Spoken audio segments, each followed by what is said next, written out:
ज्यावेळी मी पुण्यामध्ये वगैरे जायचो ना त्यावेळी मी आपण चालू करायची नाना पाटील हे सरकार, तर त्या चेहऱ्यावर काहीच नसायचं त्यांच्या, असं शून्य भाव असायचा.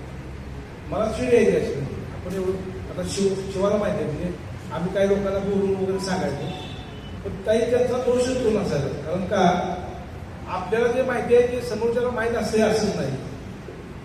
त्यामुळे आम्ही आता प्राध्यापक सुनील गायकवाड सहित आलेले आहे, त्याला माहिती आहे की आम्ही फेसबुकला चालू केलेले आहे, त्यातनं मग काही व्हॉट्सअपचे ग्रुप बनवले, त्यातनं मग आम्ही टाकत राहिलो.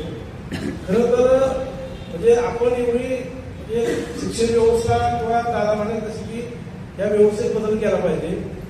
कुमार केतकरांचा एक धडा फक्त होता पदवीला असताना, सातारचे प्रतिसाद नाव होता, आणि तो धडा म्हणजे 450 शब्दाचा तो धडा होता. फक्त अख्ख्या सिलेबसमध्ये नाना पाटील किंवा पृथ्वी सरकार किंवा ज्या पृथ्वी सरकारची दखल ब्रिटिश पार्लमेंटमध्ये घेतली, म्हणजे तिथल्या विरोध पक्षाने प्रश्न विचारले तिथल्या पंतप्रधानाला की सगळेच चांगलं चाललेलं असताना आपलं राज्य ईस्ट इंडिया कंपनीचं फक्त त्या सातारा जिल्ह्यामध्ये कसं काय असा बंड चालू आहे, आणि कोण आहे तिथला तो नाना पाटील नावाचा माणूस.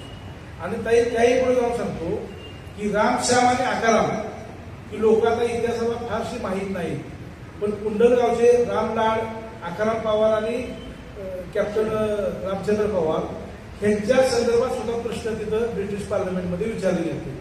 म्हणजे एवढा हा आपला मोठा इतिहास किंवा एवढी हे, तर आपण आपल्याच माध्यमातून म्हणजे काही दोन्ही सांस्कृतिक चळवळ असेल किंवा अन्य काही आपल्या संघटना असतील, आता बाहेरलं बाकीचं जाऊ द्या, बाकीच्या जिल्ह्यातलं किंवा इतरांचं, आपण ज्या प्रभाव क्षेत्रामध्ये काम करत आहोत त्या प्रभाव क्षेत्रामध्ये छोट्या छोट्या पुस्तिका तिथं पोहोचवणे, आणि त्यातून त्या बाळगोत भाषेमध्ये लहान मुलांना पटेल अशा भाषेमध्ये त्यांना अवघड वाटणार नाही अशा भाषेमध्ये लिहिण्याची जबाबदारी वाटण्यास आम्ही घेऊ.